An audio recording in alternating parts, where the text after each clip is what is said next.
How can I make a harmonica sound vintage? Are you curious about how to give your harmonica that classic, vintage sound?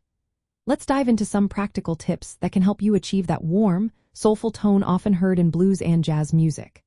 First, choosing the right harmonica is essential.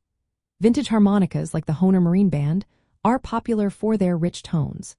These harmonicas are made with brass reeds, which create a softer and warmer sound compared to modern options that use stainless steel or aluminum reeds. If you want that vintage feel, a harmonica with brass reeds is a great choice. Next, let's talk about playing techniques. Mastering bending and overbending is key to creating expressive sounds that echo the vintage blues and jazz styles.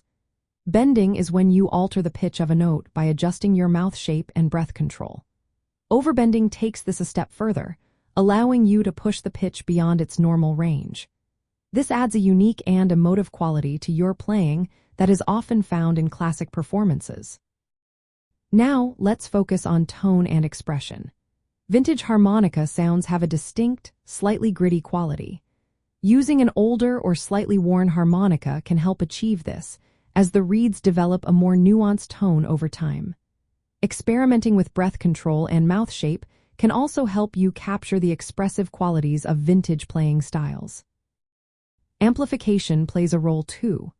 For an authentic vintage sound, consider using a vintage-style amplifier or effects pedals that mimic the warm, distorted tones of older equipment.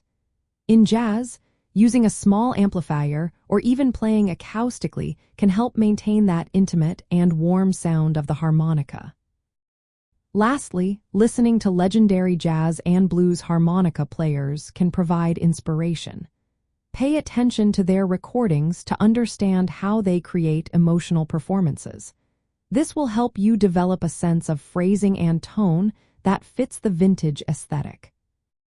By combining these elements, selecting the right harmonica, mastering vintage techniques, and using appropriate amplification, you can create a harmonica sound that captures the essence of vintage jazz and blues. So grab your harmonica and start experimenting to find that perfect vintage sound.